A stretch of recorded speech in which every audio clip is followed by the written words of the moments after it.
आज की जो अध्यक्षता कर रहे हैं इस चौपाल की,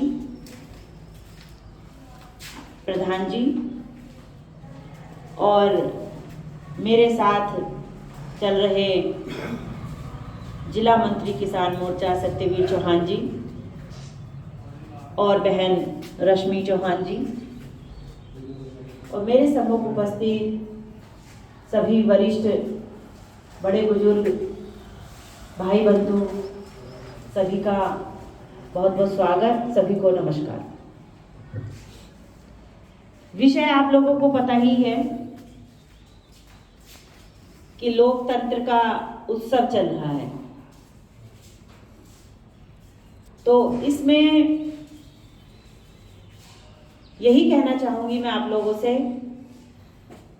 कि 3 बार के विधायक नेहटौर से माननीय श्री ओम कुमार जी, जिन्हें नगीना लोकसभा से प्रत्याशी बनाया गया है भारतीय जनता पार्टी से,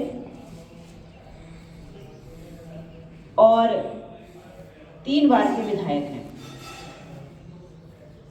देखिए, ये तो जब हम काम करते हैं तो कुछ अच्छाई और बुराई हमारे अंदर स्वतः ही आ जाती है, क्योंकि सभी की अपेक्षाओं को आदमी पूरा नहीं कर सकता, और भगवान जी को भी पीछे से लोग बोल देते हैं कुछ भी। लेकिन 3 बार के विधायक होना अपने आप में बहुत बड़ी बात होती है। हम लोग क्या करते हैं, हम लोग एक बार प्रधान बनाने के बाद भी दूसरी बार सोचते हैं कि क्या इसे बनाया जाए या नहीं बनाया जाए। ये छोटे स्तर पे, और वो तो बड़ा स्तर है। लेकिन विषय ये है कि आज तक जब से देश आजाद हुआ है, तब से हमारे बीच में कोई भी स्थानीय जनप्रतिनिधि हमारे बीच का कभी नहीं बना। माननीय ओम कुमार जी स्थानीय हैं, माहेश्वरी जटके हैं, और उनका सभी रिश्तेदारी परिवार सब इधर का ही, हमारे क्षेत्र में ही आता है, इधर मतलब नगीना लोकसभा। और जो अन्य प्रत्याशी फील्ड में उतर रहे हैं, वो प्रत्याशी किसी भी दल से हो, किसी भी पार्टी से हो, वो कोई 400 किलोमीटर, कोई 200, कोई 300, इस तरह से है।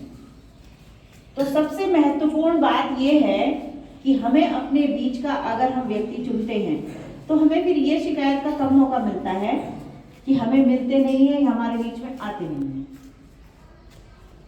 देखिए भाई बंधुओं, कि स्थानीय होना अपने आप में बहुत अच्छी बात है, क्योंकि हम कभी भी उस व्यक्ति को बुला भी सकते हैं और उनके पास जा भी सकते हैं। लेकिन हर कोई सामान्य नागरिक अगर हम स्थानीय व्यक्ति को नहीं चुनेंगे, तो वो उस तक पहुंचने में हमें बहुत प्रयासरत भी रहना पड़ता है, और हमारी जो काम है वो भी नहीं होते। ये रही स्थानीय प्रत्याशी की बात। माननीय प्रधानमंत्री जी का सपना है कि हम अपना भारत 2047 तक विकसित भारत बनाएंगे। जैसा कि आप लोगों ने पिछली कुछ दिनों में देखा भी होगा, जब वो वैन चल रही थी गांव-गांव जाकर, विकसित संकल्प यात्रा, विकसित भारत संकल्प यात्रा।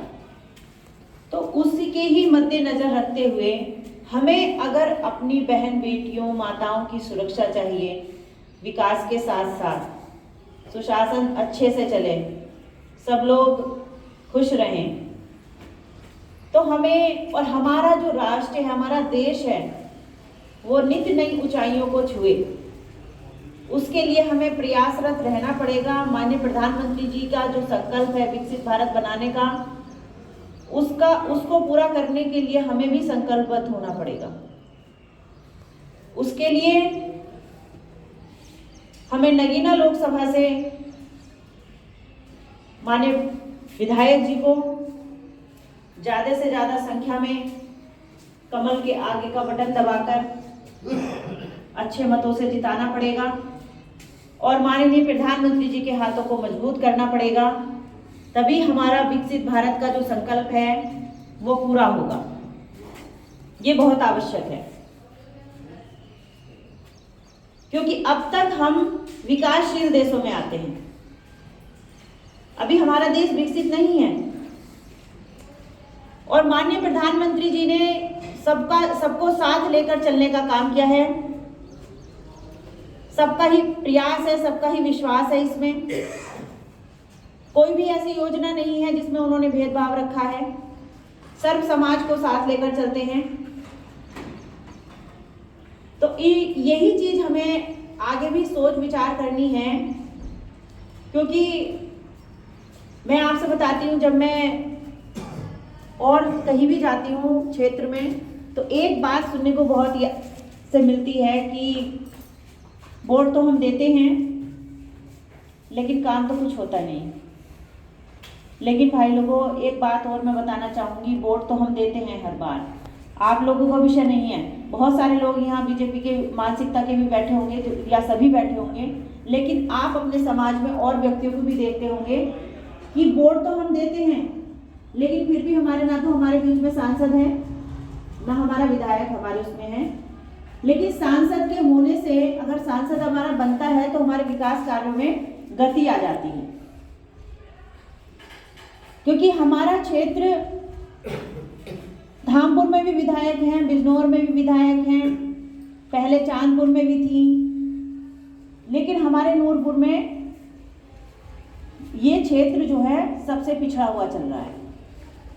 जबकि यहाँ के लोग बहुत एक्टिव हैं, बहुत क्रियाशील हैं, लेकिन इस चीज़ की बहुत अभाव रहता है कि अगर जनप्रतिनिधि हमारी, क्योंकि भारतीय जनता पार्टी की सरकार प्रदेश में भी है और देश में भी है, क्षेत्र में भी है, तो इसका बहुत बड़ा फर्क पड़ता है अपने क्षेत्र के लिए। इस बार हमें भारी मतों से माननीय ओम कुमार जी को सांसद बनाना है, ये सभी से मैं अपील करती हूँ। और माननीय प्रधानमंत्री जी के हाथों को हमें मजबूत करना है, जिससे वो राष्ट्र को और आगे लेके जाएं और भारत को सिरमौर बनाने में हम सबका मान बढ़ाएं। इन्हीं शब्दों के साथ मैं अपनी वाणी को विराम दूंगी। बहुत बहुत धन्यवाद। जय हिंद, जय भारत।